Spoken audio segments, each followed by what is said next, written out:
the coordinator and originator of the Whiskey Jack, plays the meanest banjo that you'll hear this side of anywhere. The leader of the Whiskey Jack himself, Duncan Fremlin.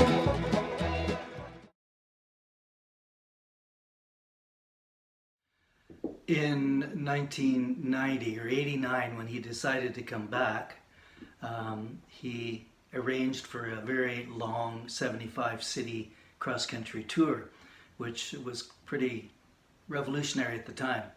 He hadn't been around for 13 years. There was a lot of interest. All the magazines, the newspapers, the radio, everybody was picking up on it. So it was a very large story. And he needed someone, the promoter needed someone to kind of oversee the tour itself. And a good friend of mine from Nashville suggested me. I had experience with my band Whiskey Jack. We'd been on the road for 10 years, so I kind of knew the ropes. I was the loyal Canadian that I needed to be to do this, and I understood the I understood the importance of the tour.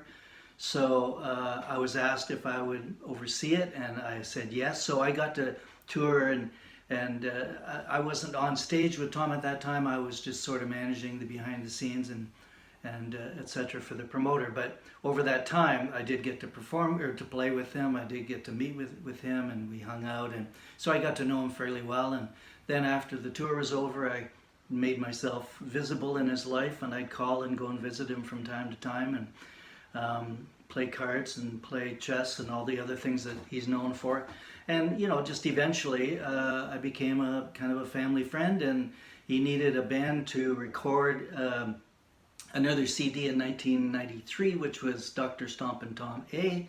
And he had known my band because he saw us on the Tommy Hunter show in the CBC back in the 80s. And he asked if I would bring the band into the studio to record the CD, and then he asked if I would go on tour with him. And the answer was a resounding yes, and basically that painted the picture for my present musical life. That sort of changed everything, and so now I've been kind of on tour with this show for my show Stories and Songs of Stompin Tom for nigh on to 8 years now. So in a nutshell, in a Coles Note version, that's kind of how it happened.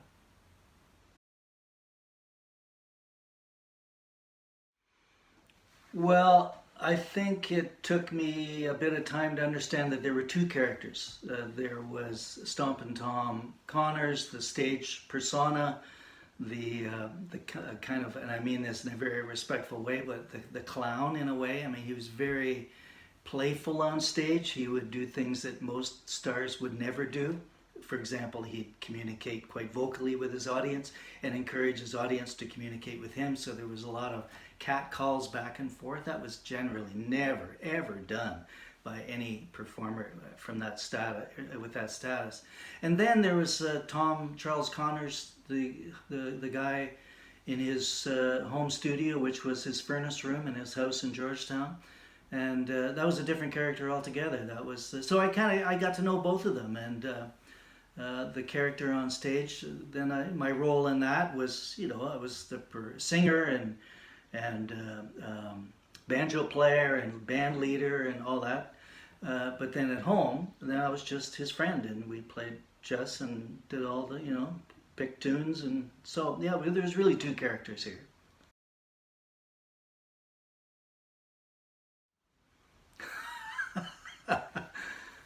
Oh boy, I've written a book. It's called My Good Times with Stompin Tom, and they're short stories of all the interesting various relationship issues that we had over the years. And the longest story in the book is the one where he and I had we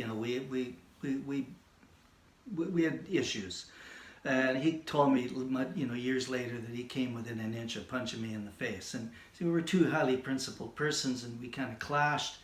And we eventually backed down. We didn't actually kiss and make up, but we shook hands and made up. And in some ways, that solidified our relationship. He respected that, and I certainly respected that as well. So yeah, there were moments where he was very, very difficult to work with.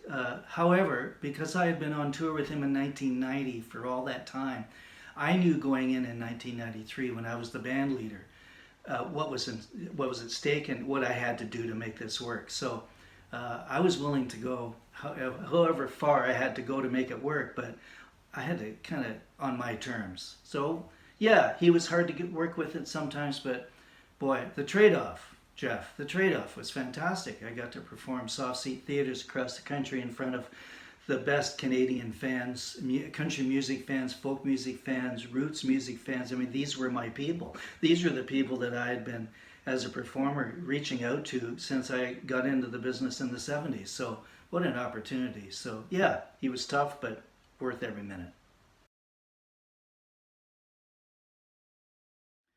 There is first of all, my band was, this was the elite musicians of Canada at the time. And I couldn't have surrounded myself with people who had a better idea as to what this music was all about.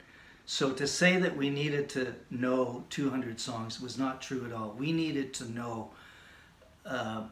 We needed to know Tom's songs. He was not this wasn't Tony Bennett. This was not a sophisticated arrangement of a song. So we'd be in Calgary, and for example, Okanagan was a song that we probably only did once or twice, maybe once actually.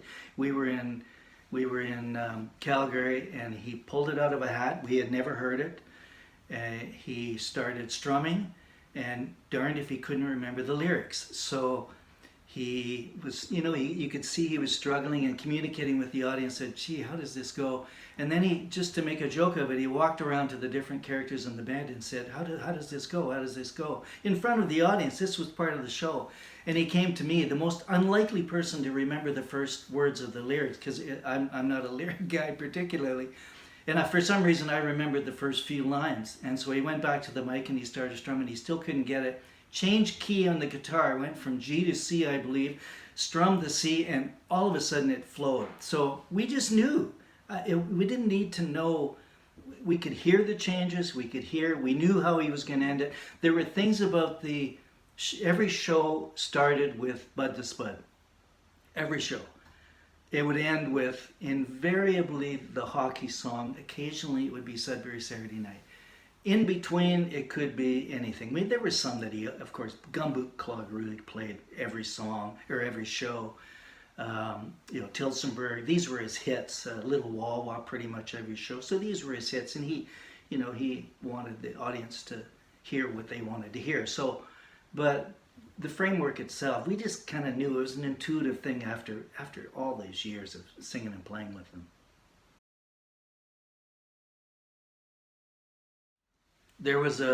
We were in Fredericton, and the review the next day in the paper, and we had read this review in Kitchener and a couple of other places that they thought his portion of the show was too short. The opening act, which was my band Whiskey Jack, we'd come on and do quite a bit, and then he'd come on, and I always wondered, I never asked him, but his sets were short. There weren't that many songs. Like I said, a lot of banter with the audience, a lot of playful back and forth, but there weren't, the reporters that commented on this thought the audience got a bit ripped off on that. So I would say he gave them enough.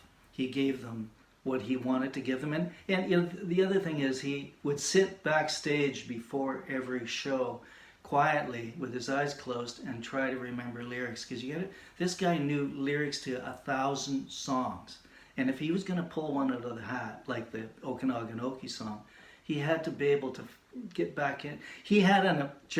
This guy had a memory like nobody else. He worked it like you and I would work.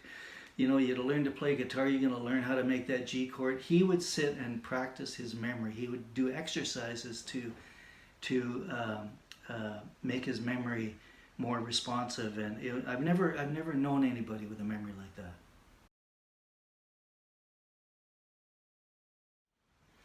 I'll just I kept a bit of a journal for the 1993 tour when I introduced my band to Tom, and there's a section in the journal where, and I'd totally forgotten this, but I reread it a couple of months ago. And so the rehearsal consisted of, two rehearsals. One we all get together at the house, and he asked everybody in the circle, where are you from?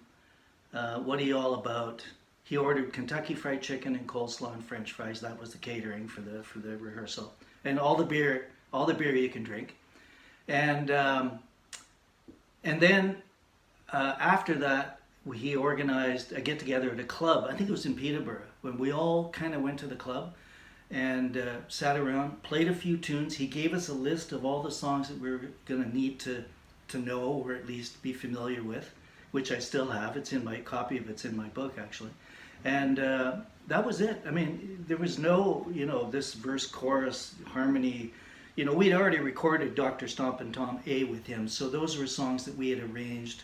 Whiskey Jack had put together, that we had layered the harmonies with it, and we knew the solos, so we knew those songs quite intimately. We'd played them for so many weeks, but the other songs, it was just, we just go with the flow kind of thing. And Tom said, I don't want it to be too fancy. The folks don't want it too fancy.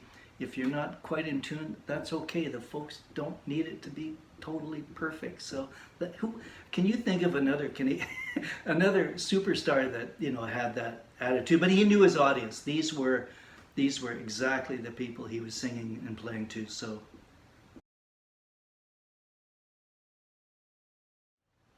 no, well, I mean, it wasn't the most, I think what it did is the excitement after that first show. The very first show was in Kenora in an arena, and a big build up, and the place was jam packed.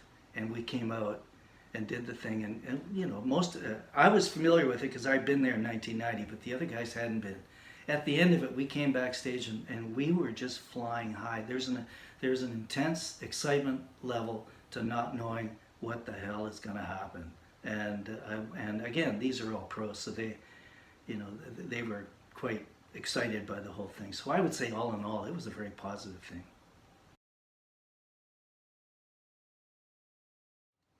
He liked his own music. He had a big Wurlitzer in his family room, which is really a bar, with the pool table and the dance floor and the stage and the bar and everything. He had a big Wurlitzer with a remote control, and true to his memory, you could give him any song that he did, and he'd punch in the coordinates from his chair, and there it would play on the Wurlitzer. Gordon Lightfoot tells the story of showing up at his house one afternoon, and they sat around and drank beer, and which was something for Gordon because he had been off the wagon for 20 some odd years at that point, so it was kind of a big deal for him to drink a beer. And he said he was quite amazed that he'd sit there and Tom and Gord just sat and listened to Tom and Gord songs all afternoon.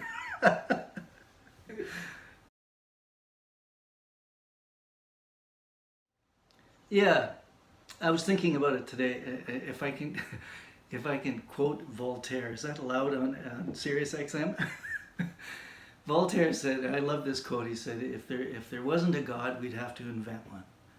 And I really think, as Canadians, if there hadn't been a Stompin' Tom, we would have had to invent him. He is as necessary to our persona, our who we are, as maybe any performer. And that's as big a tribute to a man as I think I could give.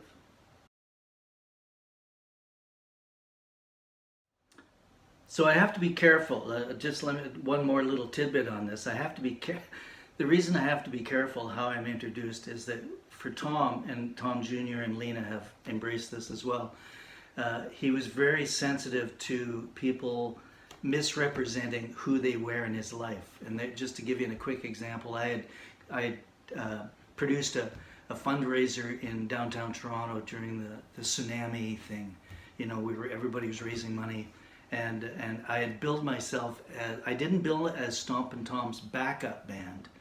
I billed it as one of Stompin' Tom's backup bands. So I brought him a poster and handed him the poster, and I went home that night, and he'd phoned and left a message just telling me, thank you for being specific about how you're billed. So that's how important it was. So I will give a lot of thought to this, Jack, because I don't want to piss off Tom or Lena or,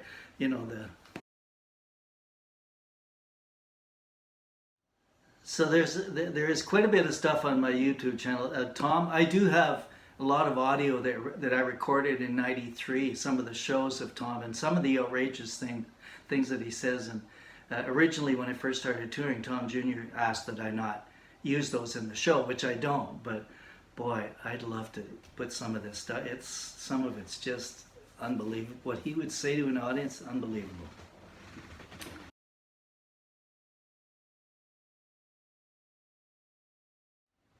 I'm sure I will be. I'm honored to be part of this, believe me.